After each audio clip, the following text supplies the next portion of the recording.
My name is Kelly, and my paper was on conflict management styles. Conflict arises in any situation, whether it's in the workplace, school, or home. This is because of the different opinions or being forced to work with people who have different degrees, ages, perspectives, views, information, or even personal aspects, such as different religions, values, or morals. Each has its own influence in decision making, especially as a group.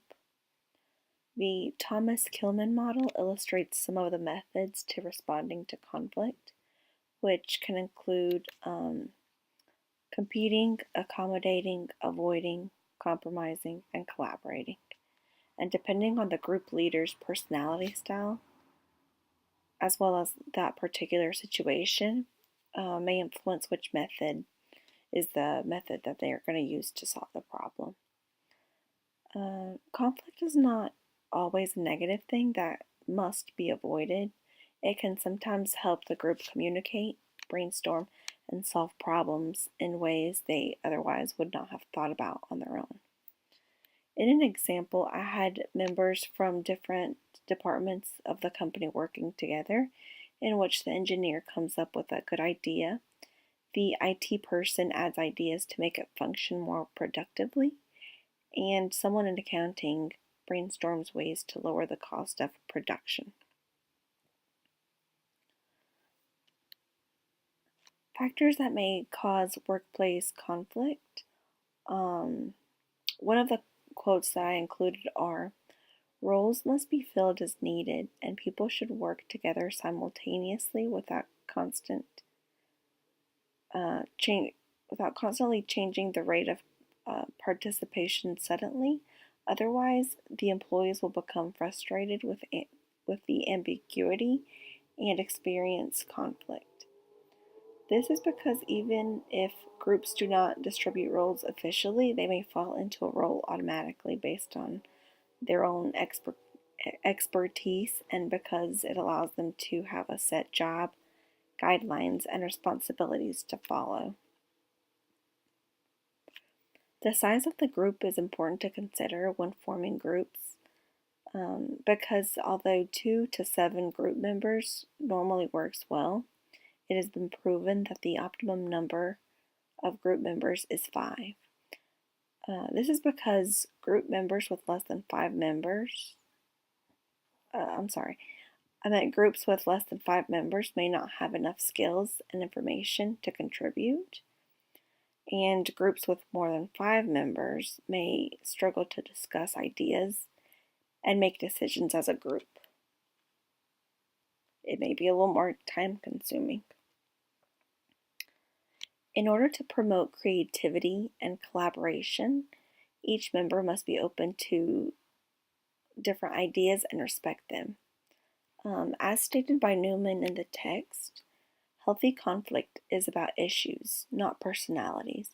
Interpersonal conflict, such as personal attacks, can actually doom a team. So instead of attacking a member of the group, they should have an agreement on how to handle situations that may come up, such as missing a deadline, overall goals for the group, and even personal conflict. This also includes being realistic about the performance of the group and not overreacting, and being respectful of each member of the group.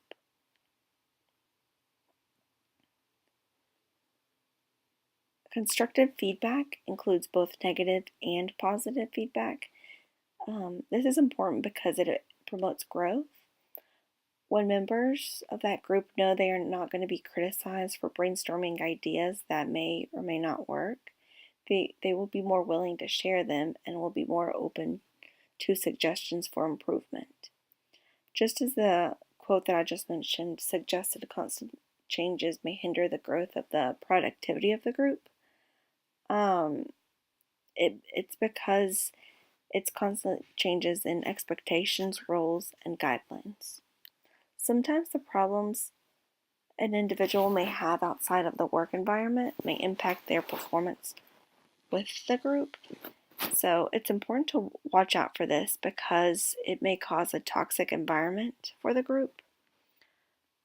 ensuring teamwork and effort from all members.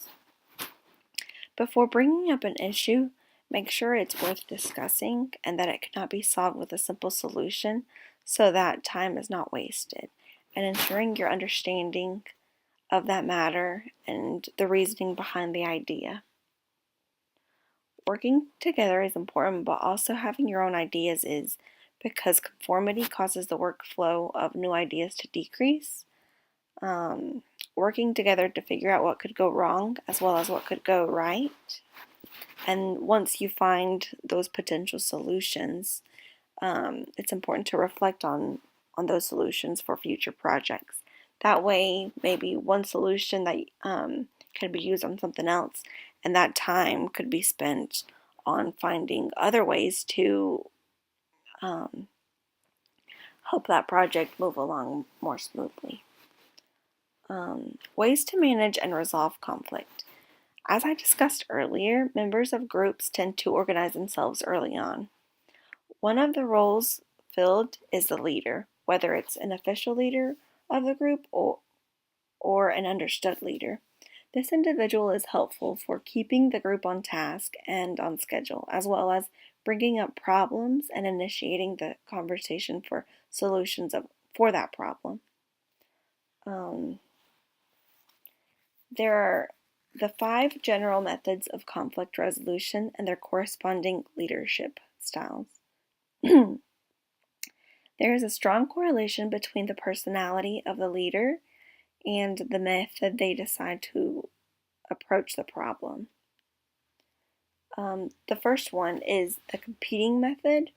This is common among the authoritarian and the transactional leaders. It involves high assertiveness and low cooperativeness, which means that the leader is standing up and defending his or her own ideas without letting the others contribute their own. This is common when groups or individuals are competing for resources. The second is the accommodating method. This is the opposite of the competing method.